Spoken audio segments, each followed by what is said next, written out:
नमस्ते, मैं श्रद्धा। मेरे 2 बच्चे हैं, एक 13 साल का बेटा है और 7 साल की बेटी है। मैं मेरे बच्चों को होम स्कूल कर रही हूँ और ये जो वीडियो है इसमें मैं इस बारे में बात करने वाली हूँ कि मैंने होम स्कूलिंग या अनस्कूलिंग का डिसीजन कैसे लिया, क्यों लिया और ऐसा क्या हुआ मेरी लाइफ में कि मुझे ये डिसीजन लेना ज़रूरी लगा। तो मैं इस टॉपिक के ऊपर बात करने वाली हूँ क्योंकि ये एक सवाल कि आपने बच्चों को होम स्कूल क्यों कर रहे हैं या अनस्कूल आपने कैसे किया, ये बहुत ही फ्रीक्वेंटली आस्क्ड क्वेश्चंस है। बहुत सारे पेरेंट्स ये सवाल मुझसे पूछते रहते हैं, तो मैंने सोचा कि इसके ऊपर एक वीडियो बनाया जाए और इसमें मैं अपनी पूरी स्टोरी आपको बताऊंगी कि किस तरीके से ये डिसीजन हमने लिया। शुरू करने से पहले मैं आपको थोड़ा सा फ्लैशबैक में लेके जाती हूँ। 2010 में दुबई से मैं और मेरे हस्बैंड इंडिया रिटर्न आए क्योंकि रिसेशन चल रहा था, काफ़ी बुरा रिसेशन था यूएई में उस टाइम पे। और एक तरीके से हमारे लिए अच्छा ही था क्योंकि हम लोग 2010 में रिसेशन की वजह से रिटर्न आए और आने के बाद मेरे हस्बैंड जो कि बहुत ही पैशनेट सिविल इंजीनियर हैं, उन्हें अपना एंटरप्रेन्योरशिप जर्नी शुरू करना था, उन्हें अपना खुद का बिजनेस करने का बहुत साल से उनका एक ड्रीम था जो रिसेशन की वजह से एक्चुअली शुरू हुआ। और रिटर्न आने के बाद इंडिया में उन्होंने कहा कि मैं अपना बिजनेस करना चाहता हूँ। उन्होंने अपनी एक कंसल्टेंसी और कंस्ट्रक्शन फर्म एस्टैब्लिश करके उसे बिल्ड करना शुरू किया। मैं सॉफ्टवेयर इंजीनियरिंग लाइन से हूँ, मैंने एमटेक किया है, पर मैं सिविल बैकग्राउंड से नहीं हूँ, इसलिए इनिशियली मैंने उनका बिजनेस ज्वाइन नहीं किया था क्योंकि मैंने कहीं और जॉब किया। पर उनका बिजनेस ज्वाइन करने का वैसे तो मेरा कोई इरादा इनिशियली था भी नहीं क्योंकि सिविल में मुझे ज़्यादा इंटरेस्ट भी नहीं था उस टाइम पे। तो उन्होंने अपना बिजनेस बिल्ड करना शुरू किया, मैंने जॉब करना शुरू किया। हमारा बेटा तब 1.5 साल का या ऑलमोस्ट 1.5-2 साल का था और उस टाइम पे बहुत ही फास्ट मेरे हस्बैंड का बिजनेस ग्रो हुआ क्योंकि उनका काफ़ी अच्छा एक्सपीरियंस था, वो काफ़ी पैशनेट भी है, तो उनका बिजनेस बहुत ही जल्दी ग्रो होना शुरू हुआ और उन्हें ज़रूरत थी कि कोई घर का उन्हें सपोर्ट करे डे टू डे ऑपरेशंस में। तो उन्होंने मुझसे कहा कि ज्वाइन कर लो एज अ पार्टनर और डे टू डे ऑपरेशंस देख सकती हो क्योंकि टेक्निकल लाइन से मैं नहीं हूँ, तो या फिर मार्केटिंग कर सकती हो। तो मैंने उनसे कहा कि मैं तो मार्केटिंग लाइन से भी नहीं हूँ और सिविल से भी नहीं हूँ, तो मैं क्या करूँगी। इनिशियली मैं कन्विंस नहीं थी, पर उन्होंने कहा नहीं अभी ज़रूरत है तो you join at this time और हम देखेंगे how it goes, will decide.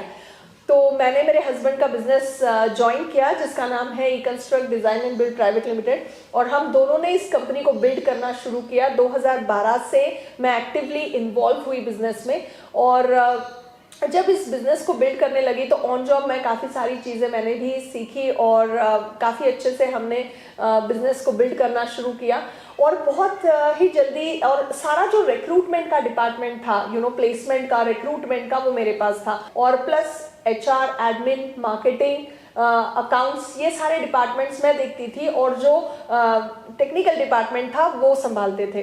तो इस पूरे प्रोसेस में हमें काफ़ी सारे इंजीनियर्स की ज़रूरत रहती थी जिसमें हम एक्सपीरियंस, इंटरमीडिएट और फ्रेशर लेवल, ऐसे तीनों ही लेवल्स के टीम मेंबर्स को ढूंढते रहते थे। और इसकी वजह से मैंने काफ़ी सारे इंजीनियरिंग कॉलेजेस में रिक्रूटमेंट ड्राइव्स के लिए जाना शुरू किया और वहाँ से मेरी जर्नी शुरू हुई जब मैं एजुकेशनल इंस्टीट्यूट्स के संपर्क में आई कि जहाँ पे मेरा रोज उनसे कुछ ना कुछ काम रहता था या हम बहुत सारे ड्राइव्स करते थे, काफ़ी सारे अवेयरनेस प्रोग्राम्स करते थे, वर्कशॉप्स करते थे इंजीनियर्स के लिए कॉलेजेस में, क्योंकि ट्रेनिंग्स में हमें खास इंटरेस्ट भी था। तो वैसे तो हमारी कंपनी कंसल्टेंसी और कंस्ट्रक्शन फर्म थी, बट हमने और एक डिपार्टमेंट भी खोला था जो कि था कॉर्पोरेट ट्रेनिंग डिपार्टमेंट। वो तब खोला जब हमें ये पता चला कैंपस में जाके कि काफ़ी सारे सिविल इंजीनियर्स के पास रिक्वायर्ड टेक्निकल स्किल नहीं है। जब बिजनेस एस्टैब्लिशमेंट में मैं इन्वॉल्व हुई तो जनरली मैं एडमिन, एचआर, मार्केटिंग, अकाउंट्स, ये सारे डिपार्टमेंट देखती थी और मेरे हस्बैंड जो है टेक्निकल डिपार्टमेंट संभालते थे। और इस प्रोसेस में हमें काफ़ी सारा मैन पावर भी चाहिए होता था जिसमें काफ़ी एक्सपीरियंस लोग, इंटरमीडिएट लेवल के लोग और फ्रेशर्स, ऐसे सारे लेवल्स के लोगों की ज़रूरत पड़ती थी। और मैंने इसकी वजह से काफ़ी सारे कॉलेजेस में टाई अप किया प्लेसमेंट्स के लिए और प्लेसमेंट ड्राइव्स के लिए। पूरे इनिशियली बैंगलोर में और बाद में बाहर भी, मतलब पूरे इंडिया में काफ़ी सारे कॉलेजेस से हमने टाई अप किया प्लेसमेंट ड्राइव्स के लिए, और जहाँ पे हम लोग इंटर्नशिप और प्लेसमेंट दोनों देते थे। तो इस तरीके से मेरा कॉलेजेस के साथ कनेक्शन शुरू हुआ कि जहाँ मैं कॉलेजेस के अथॉरिटीज़ और एजुकेशनल इंस्टीट्यूशंस के टच में डे टू डे मतलब ऑपरेशंस में आने लगी।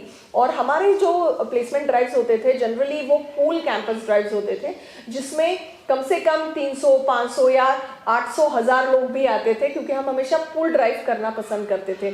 और कैंपसेस में जा जाके मुझे हम लोगों को ये पता चला कि टेक्निकल स्किल्स स्टूडेंट्स के पास नहीं है। पर प्रॉब्लम ये नहीं है, प्रॉब्लम ये है कि स्टूडेंट्स को ये भी पता नहीं है कि इंजीनियरिंग कंप्लीट होने के बाद उन्हें उस पर्टिकुलर डिपार्टमेंट में कौन से स्किल सेट्स होने चाहिए जो आपको आने चाहिए, या फिर किसी भी पर्टिकुलर जॉब के लिए किस टाइप का माइंडसेट, एटीट्यूड होना चाहिए। स्टूडेंट्स को इन बातों की जानकारी बिल्कुल नहीं है, in spite of the fact कि उनके पास बहुत अच्छे मार्क्स हैं। सो मार्क्स का प्रॉब्लम नहीं है, पर फिर भी क्लैरिटी नहीं है कि मेरा ग्रेजुएशन होने के बाद मुझे किस डिपार्टमेंट में काम करना है, कौन से डिपार्टमेंट्स होते हैं, किस डिपार्टमेंट के लिए कौन से स्किल सेट्स की ज़रूरत पड़ती है, कौन से एटीट्यूड की ज़रूरत होती है। And apart from all this, एक जॉब में सर्वाइव करने के लिए कौन से वो कॉर्पोरेट स्किल्स या कौन से वो सॉफ्ट स्किल्स हैं जो होने चाहिए। तो स्टूडेंट्स में टेक्निकल स्किल्स की कमी तो है ही, पर सॉफ्ट स्किल्स की भी कमी है, और काफ़ी सारे बाकी के भी इश्यूज हैं कि जो स्टूडेंट्स को पता भी नहीं है, in spite of the fact कि उनका ग्रेजुएशन होने के बाद भी दे आर स्ट्रगलिंग कि अभी आगे क्या करना है। और अपार्ट फ्रॉम दिस में हमने एक चीज़ ऑब्जर्व की कि इतने सारे कॉलेजेस में स्टूडेंट्स डंके की चोट पे बोल देते हैं कि वी आर फ्रेशर्स, सो हमें नहीं पता। So this was the moment which made me to feel कि फ्रेशर्स ऐसे भी स्टूडेंट्स हैं जो फाइनल ईयर तक काफ़ी मतलब क्रीम स्टूडेंट्स हैं, those who are already good, क्योंकि उन्होंने कुछ एक्स्ट्रा एफर्ट डाला है, उनके पास एक खुद से नॉलेज है कि अभी क्या करना चाहिए, पर उस लेवल के पर वो नंबर्स काफ़ी कम है। दूसरा जो नंबर्स है जिसमें स्टूडेंट्स को काफ़ी हद तक कन्फ्यूजन है, अपनी लाइन जो सिलेक्ट की है वो करेक्ट है कि नहीं, कभी कभी ये भी क्वेश्चन मार्क स्टूडेंट्स को आता है। तो ये सारे कंफ्यूजन स्टूडेंट्स के देखने के बाद मेरे को समझ में आया कि ये जो सिस्टम है, इस सिस्टम में क्लैरिटी नहीं मिल रही है, जबकि टाइम तो काफ़ी जा रहा है। तो पहला रीज़न जिसकी वजह से मैंने ये डिसीजन लिया वो यही था कि मुझे लगा कि एक बच्चों में क्लैरिटी या जिस टाइप के स्किल्स होने चाहिए वो in spite of investing time नहीं आ रहा है। सो पहला रीज़न मैं कह सकती हूँ कि ये बहुत ही टाइम कंज्यूमिंग प्रोसेस है जो रेगुलर एजुकेशन सिस्टम है। और मतलब आप ही सोचिए, पहले हम प्ले ग्रुप में डालते हैं, फिर नर्सरी, एलकेजी, यूकेजी, ये एक पड़ाव है, first standard to 10th standard दूसरा पड़ाव है, फिर 11th 12th तीसरा पड़ाव, और उसके बाद आती है डिग्री 3 या 4 साल की। और फिर स्टूडेंट्स को बाहर आके पता चलता है अरे हम तो फ्रेशर हैं, हमें पता नहीं इंडस्ट्री की एक्सपेक्टेशन क्या है। फिर वो जाके कुछ कोर्सेज करते हैं किसी और प्राइवेट कंपनी से, प्राइवेट इंस्टीट्यूट से, ताकि उन्हें कहीं जॉब मिल जाए। और कुछ लोग फिर पोस्ट ग्रेजुएशन भी करते हैं एंड सो ऑन। तो ओवरऑल जब मैं कैंपसेस में जाके सिविल इंजीनियरिंग स्टूडेंट से मिली, और वो भी पूरे इंडिया के कॉलेजेस में हम लोग जब जाते थे प्लेसमेंट ड्राइव के लिए, तो पहली बात मेरी समझ में आई कि ये प्रोसेस बहुत टाइम कंज्यूमिंग है। स्टूडेंट्स को टेक्निकल स्किल्स की कमी तो है ही, पर सॉफ्ट स्किल्स की कमी भी है, क्लैरिटी की भी कमी है। सो ये एक पहला स्ट्रॉन्ग रीज़न था मेरी लाइफ में कि जब मेरे को लगा कि यार ये तो बहुत ही टाइम कंज्यूमिंग प्रोसेस है, और क्या सच में इतना टाइम लग सकता है। तो इसी दौरान एक ऐसा इंसिडेंस हुआ कि मेरा बेटा टीवी देख रहा था, और उसने देखा कि एक मदर शार्क अपने बच्चे को मतलब एक मदर शार्क अपने बेबी शार्क को जन्म देती है और चली जाती है, और उसके बाद बेबी अपने आप अकेला है। सो उस दिन जब मैंने वो एक पर्टिकुलर देखा, जब मैंने वो डॉक्यूमेंट्री जब मैंने देखी, तो कुछ स्ट्राइक किया मेरे अंदर, कुछ मतलब एकदम इस वाले वीडियो ने मुझे एकदम हिला के रख दिया, क्योंकि मुझे ऐसा लगा कि नेचर ने सब कुछ कितना आसान करके रखा हुआ है। नेचर ने ही वो इंस्टिंक्ट दिया है कि किस तरीके से आप अपने आप को संभाल सको या कुछ भी कर सको। और मदर शार्क तो बर्थ दे के चली जाती है, उसके बाद baby shark is on its own, और वो it takes care of itself, and that's how the ecosystem works in the nature. तो एक सवाल उस दिन मेरे दिमाग में आया कि अगर एनिमल्स के केस में इतनी जल्दी उनके बेबीज अगर इंडिपेंडेंट हो सकते हैं, तो ह्यूमन बीइंग्स जो सबसे ज़्यादा इंटेलिजेंट है और जिनके पास सबसे ज़्यादा रिसोर्सेस है, इंटेलिजेंस मैक्सिमम है, तो हमारे केस में हमारे बच्चों को एक बेसिक करियर बनाने के लिए इतना टाइम क्यों लग जाता है, जो कि 20 साल से भी ज़्यादा है कई केसेस में। और उसके बाद और एक चीज हुई, मैंने काफी सारे कॉलेजेस के प्लेसमेंट ड्राइव में एक ही सवाल पूछा, जो था कि आप करियर क्यों बनाना चाहते हैं। सारे जवाब आए, पर मोस्टली जो जवाब थे वो यही थे कि पैसा कमाना चाहते हैं, क्योंकि हम जॉब चाहते हैं। ये सबसे ऑब्वियस आंसर आता था। दूसरा आता था पैसा कमाएंगे तो घर लेंगे, गाड़ी लेंगे। एक ड्राइव में एक लड़के ने इतना तक कह दिया कि अगर मैं नहीं पढ़ूंगा, अच्छी पोजीशन पे नहीं जाऊंगा, अच्छी लड़की नहीं मिलेगी, कि कोई बाप मुझे अपनी बेटी नहीं देगा। तो इस टाइप के आंसर्स आते थे कि करियर क्यों बनाना है। मैं सोचने पे मजबूर हो गई कि 2 टाइम का रोटी कमाना is it that big deal being human beings? क्योंकि अगर एनिमल्स ये चीज कर सकते हैं तो हम तो बहुत इंटेलिजेंट स्पीशीज है। इस चीज के लिए इतना ज्यादा समय लगता है। पेरेंट्स को 20 ईयर्स प्लस अपने बच्चों को सपोर्ट करना पड़ता है, सिर्फ उनको अपने पैर पे खड़े करने के लिए। और पैर पे खड़े करने का मतलब क्या है कि वो अपनी 2 टाइम की रोटी कमाए और अपनी फैमिली की टेक केयर करे। अब फैमिली में कौन कौन आता है?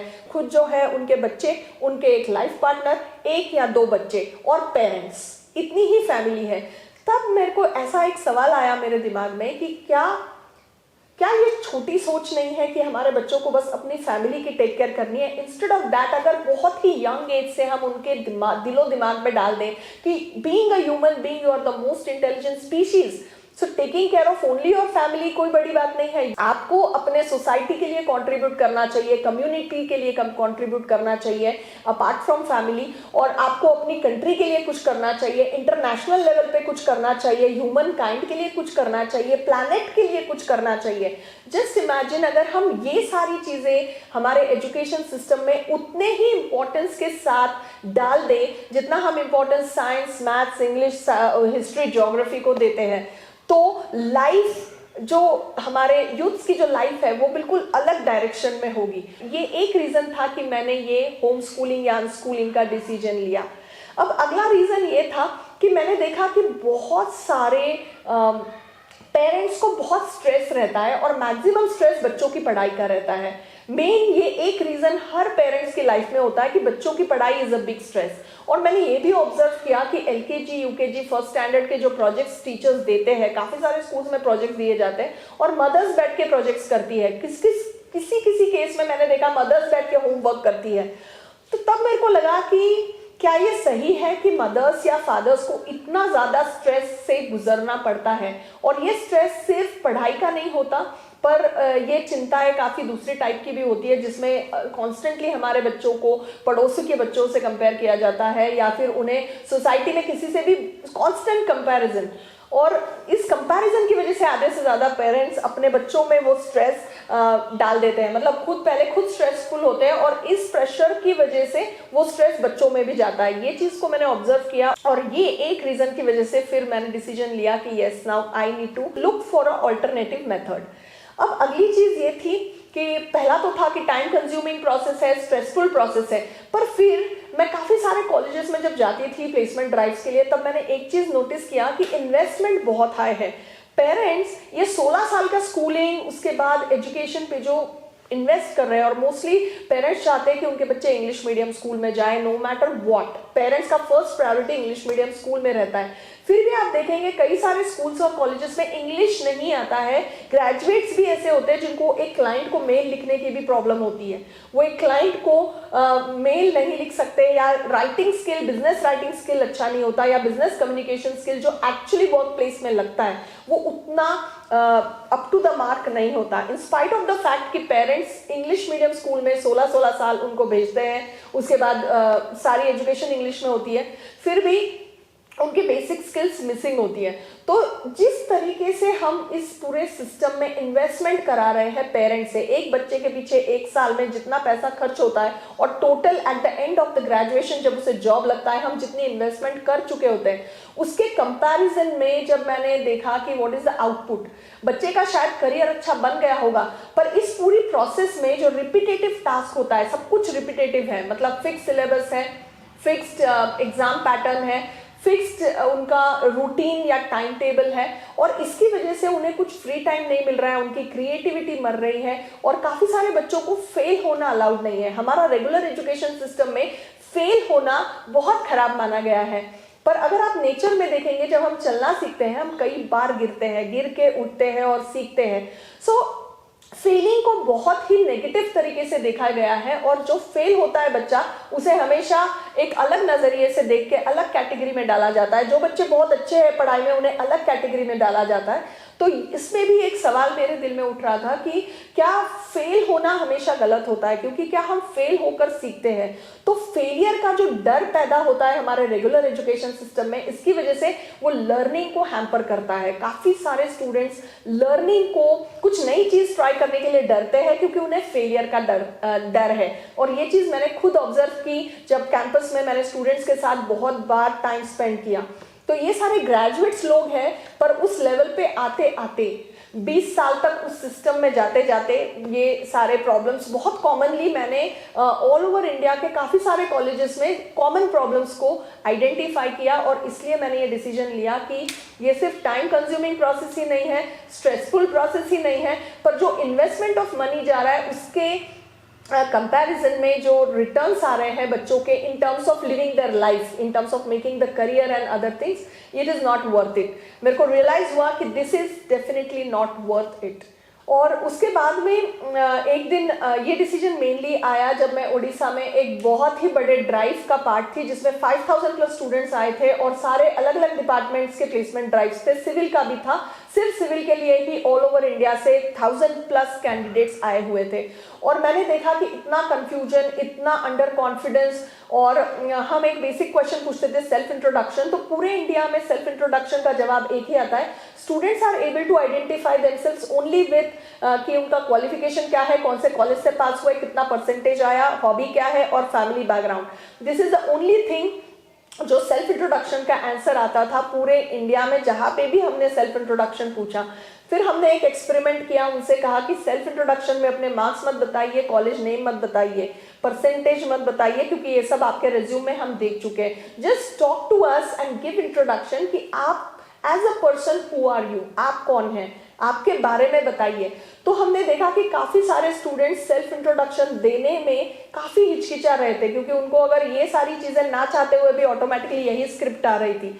तो तब पता चला कि इस पूरे रिपीटेटिव प्रोसेस में हमारे बच्चे ये भूल जाते हैं कि हम कौन है, हमें क्या चाहिए, हमें क्या अच्छा लगता है, या I would say even life जीना भूल जाते हैं। मैं कई बार ये एग्जांपल हमारे इंजीनियरिंग के स्टूडेंट्स को भी देती रहती हूँ कि बाय द टाइम आप लोग इंजीनियरिंग से बाहर आते हो, इट इज लाइक गन्ने की जो मशीन में गन्ना डालते बाहर निकालते, गन्ना डालते बाहर निकालते, और उसके बाद में उसका जो रह जाता है रेसिड्यू, जिसमें कोई रस नहीं होता है। तो आपका जिंदगी वैसा हो जाता है, क्योंकि आपको नई चीज सीखने में इंटरेस्ट भी लूज होने लगता है। इतने एग्जाम्स देने के बाद खुद से कुछ करने की जो इच्छा है वो कहीं ना कहीं मैंने ऑब्जर्व किया कि कम होने लगती है। मैं ये नहीं कह रही हूँ हर किसी में होता है, पर हाँ मैं ये कह सकती हूँ कि मैक्सिमम लोगों में ये हो जाता है। तो इस वजह से ये भी एक रीजन था कि मैंने मेरे बेटे को होम स्कूल करने के बारे में सोचा।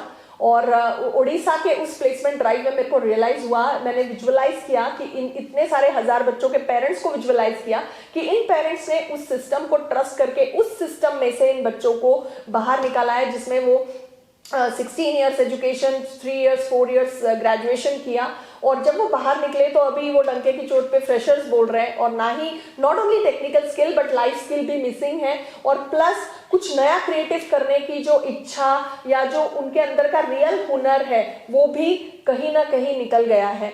तो ये सारा देख के उस एक ड्राइव में मैंने ये डिसीजन फर्मली लिया कि now I will unschool my son. उस टाइम पे मेरा बेटा 4th स्टैंडर्ड में था, और 4th स्टैंडर्ड के बाद मैंने मेरे बेटे को अनस्कूल किया।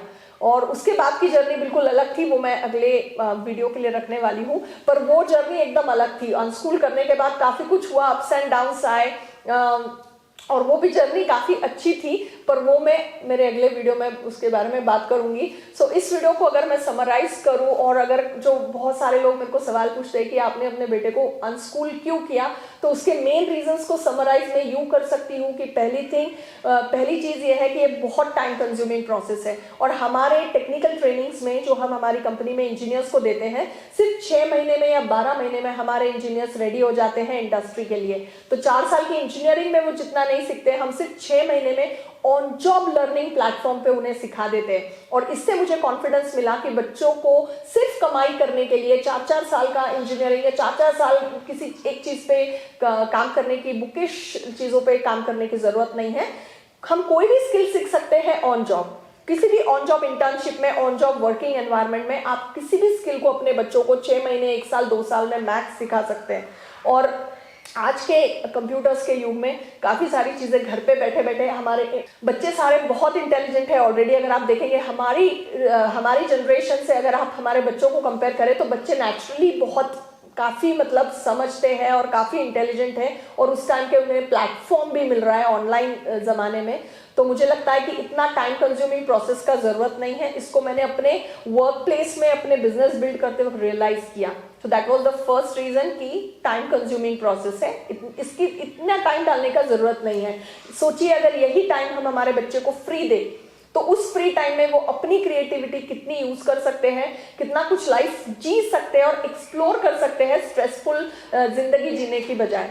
तो ये हो गया पहला रीजन। दूसरा रीजन ये था कि ये काफी स्ट्रेसफुल प्रोसेस पेरेंट्स के लिए भी है, बच्चों के लिए तो है ही, पर पेरेंट्स आधे से ज्यादा टाइम अपने लाइफ के ऊपर कंसंट्रेट करना छोड़ के बच्चों के पढ़ाई और बच्चों की बेसिक अर्निंग, बच्चों का बेसिक करियर, इसी में एज अ पेरेंट हमारा आधा जिंदगी निकल जाएगा।